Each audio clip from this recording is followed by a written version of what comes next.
अधिकारों व कर्तव्यों को जानना चाहिए, अपने अधिकारों व कर्तव्यों को जानना चाहिए। देश जिससे चल रहा वो विधान होना चाहिए, देश जिससे चल रहा वो विधान होना चाहिए।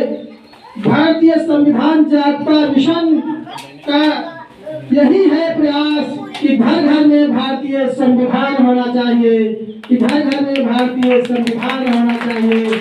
तो साथियों,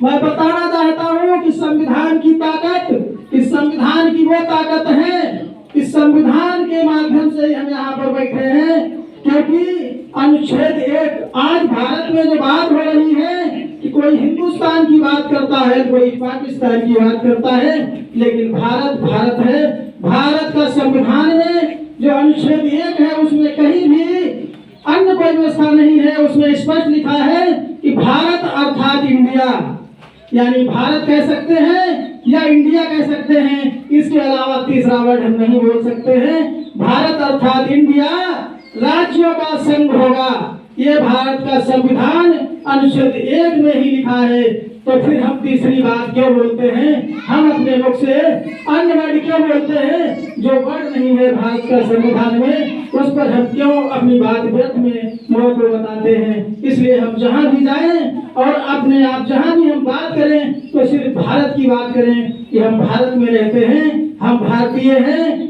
और हम इंडियन हैं। इंडियन कह सकते हैं या फिर भारतीय कह सकते हैं, लेकिन कभी भी हम हिंदुस्तानी नहीं कह सकते, क्योंकि हिंदुस्तान का वर्ड हमारे भारतीय संविधान में नहीं है। वो भारतीय संविधान का अपमान है। अगर हम कुछ और बोलते हैं भारत को तो भारत के संविधान का अपमान है। तो आज से हम ये निश्चय करें कि जो भी हम जब भी बोले तो हम भारत ही बोले, क्योंकि भारत विशाल है, भारत विशाल है। अगर अन्य नाम से हम पुकारेंगे तो हमारा भारत छोटा हो जाएगा, इसलिए हमें भारत के अलावा कुछ नहीं बोलना है। अब हम बात करते हैं अनुच्छेद 5 की, जिसमें नागरिकता के बारे में बताया गया है कि नागरिक कौन लोग नागरिक होंगे जो भारत में हैं, किनको नागरिकता दी जाएगी। तो भारत के वो व्यक्ति, वो सभी व्यक्ति भारत के नागरिक होंगे जो भारत में जन्मे हों, या जिनके माता पिता भारत में जन्मे हों, या उनके माता पिता वही भारत में जन्मे हों, या जो लोग आजादी जब संविधान लागू हुआ था उससे पहले भारत में आ गए थे, पाकिस्तान जब बंटवारा हुआ तो भारत में आ गए, जो भारत में रहे वो भी भारत के नागरिक माने जाएंगे। इस प्रकार से जो लोग हैं वो सभी भारत के नागरिक होंगे। ये तो आजादी के बाद 6 महीने तक भी भारत में रहे, उसके बाद भारत की नागरिकता उनको दे दी जाएगी। तो साथियों, नागरिकता पर विशेष ध्यान देना है कि उन सभी लोग नागरिक होंगे जो भारत में जन्मे हैं या उनके माता पिता भारत में जन्मे हैं।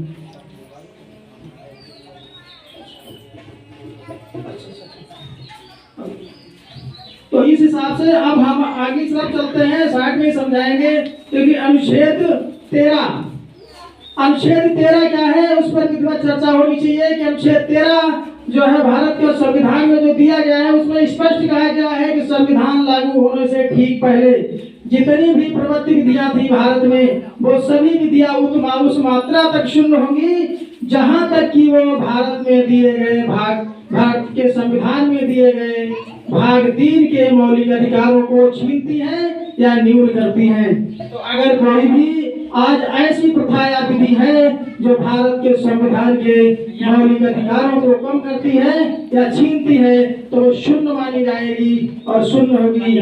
तो इसलिए हमको ऐसा कोई कार्य नहीं करना है, ऐसी कोई विधि नहीं अपनानी है जो हमारे मौलिक अधिकारों को कम करती हो या मौलिक अधिकारों को छीनती हो, क्योंकि उसको बाबा साहब ने उसी समय शून्य कर दिया था जिस समय भारत का संविधान बनाया गया था। उस समय बाबा साहब ने कहा कि वो कोई भी ऐसी विधि प्रवृत्ति में नहीं लाई जाएगी।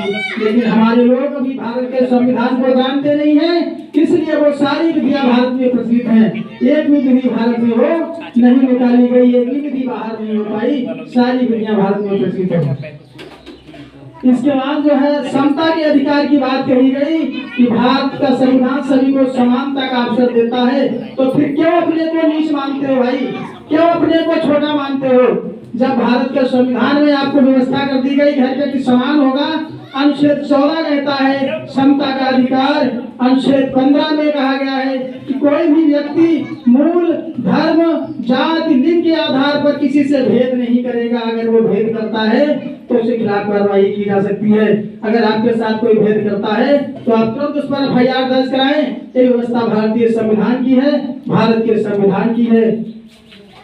आपको सारी व्यवस्थाएं भारत संविधान में देता है, बस पढ़ने की जरूरत है। 16 में पर आप जाएंगे, 17 में जाएंगे। 17 में आपको कहा गया है कि जब आपको छुआछूत की बात करता है तो आप भारतीय संविधान का, भारत का जो संविधान है 17 की बात करेंगे। 16 में जब भी मैंने कहा कि लोक नियोजन की स्वतंत्रता होती है, कि लोक नियोजन जो भी जितनी भी नौकरियां होंगी सरकारी, सब में समान अवसर आपको दिया जाएगा। ये व्यवस्था भारतीय संविधान की है। अगर आज आप मांगते हैं कि मुझे नौकरी दी जाए तो कैसे मांगते हैं, किस अधिकार से मांगते हैं, आपको पता होना चाहिए कि भारतीय संविधान का अनुच्छेद 16 कहता है कि भारत में जितनी भी नौकरियां होंगी सब में सबका समान अवसर होगा। किसी को जाति, धर्म या मूल, लिंग, जाति के आधार पर वंचित नहीं किया जाएगा, काले गोरे के आधार पर वंचित नहीं किया जाएगा। तो साथियों, ये सब आपको पता होना चाहिए। उसके बाद उपाधि की बात आती है। 18 में कहा गया है कि उपाधियों का अंत किया गया। उपाधियों का अंत का मतलब है कोई भी महाराजा नहीं अपने को कह सकता कि हम महाराजा हैं। कोई भी ये नहीं कह सकता कि आपने सिंह क्यों लगाया, आपने शर्मा क्यों लगाया, आपने वर्मा क्यों लगाया। कोई आपसे पूछ नहीं सकता। अगर वो पूछता है तो अनुच्छेद 18 का उल्लंघन कर रहा है, क्योंकि उपाधियों का अंत अनुच्छेद 18 में कर दिया गया है। अब हम यहाँ पर जो बैठे हैं हम लोग, वो अनुच्छेद 19 की देन है, क्योंकि अनुच्छेद 19 में हम लोग जो बैठे हैं वो हमें वाक की स्वतंत्रता, बोलने की स्वतंत्रता, पूरे भारत में भ्रमण करने की स्वतंत्रता, इस प्रकार से सारी स्वतंत्रताएं हमको, सभी स्वतंत्रताएं जो है अनुच्छेद 19 के तहत दी गई है। जो हम मीटिंग कर रहे हैं, सभा कर रहे हैं, संघ बना रहे हैं, जो आज मैंने संघ बनाया है, आप देखते हैं भारतीय संविधान जागरूकता मिशन, ये संघ भी जो है ये हमारा अनुच्छेद 19 की ही देन है। अगर अनुच्छेद 19 नहीं होता तो हम इस संघ को नहीं बना सकते और ना ही यहाँ पर मैं बैठ सकता हूँ। अब आगे बात चलते हैं, अनुच्छेद 25 की बात करते हैं कि धर्म की स्वतंत्रता, क्योंकि ये महत्वपूर्ण है। जो महत्वपूर्ण बात आपसे कर रहा हूँ कि धर्म की स्वतंत्रता क्या है, कि हर व्यक्ति अपने अपने अनुसार किसी धर्म की पूजा कर सकता है। अगर आपको कोई रोकता है तो गलत और अवैध माना जाएगा, तो इस पर आप कार्रवाई कर सकते हैं। तो साथियों, समय ज्यादा है, इसलिए ना ज्यादा ना कहते हुए और मैं अपनी बात को यहीं पर विराम देता हूं और मैं ये कहता हूं कि आप लोग अधिक से अधिक भारतीय संविधान जागरूकता मिशन के साथ जुड़े और संविधान के बारे में जाने। मैं आपको आर्टिकल वाई आर्टिकल 395 जो अनुच्छेद है भारतीय संविधान के, सभी पर धीरे धीरे चर्चा करूंगा। सभी अनुच्छेद के बारे में आपको ज्ञान दूंगा, बताऊंगा, जानकारी दूंगा। बस आपको मेरे साथ सीखने की जरूरत है। अगर आप कंटिन्यू सीखते रहे तो मैं दावा करता हूं कि जो कंटिन्यू सीखेगा 1 साल के बाद में उसे 365 अनुच्छेद सिखा दूंगा, क्योंकि प्रत्येक दिन एक अनुच्छेद सिखाऊंगा। और आप भी अपने यहाँ पड़ोसी जितने मिलने वाले लोग सबको बताइए। कुछ नहीं जान सकते तो कम से कम मौलिक अधिकार तो जान जाइए, मौलिक कर्तव्य जान जाइए। अनुच्छेद 1 से लेकर के अनुच्छेद 51 तक आपको जरूर याद होना चाहिए, क्योंकि अनुच्छेद 51 तक आप मौलिक कर्तव्यों तक पहुँच जाएंगे। ठीक है, इतना तो जरूर याद होना चाहिए। तो इसी के साथ अपनी वाणी को विराम देते हुए जय हिंद, जय भारत, नमो बुद्धाय, जय भारतीय संविधान।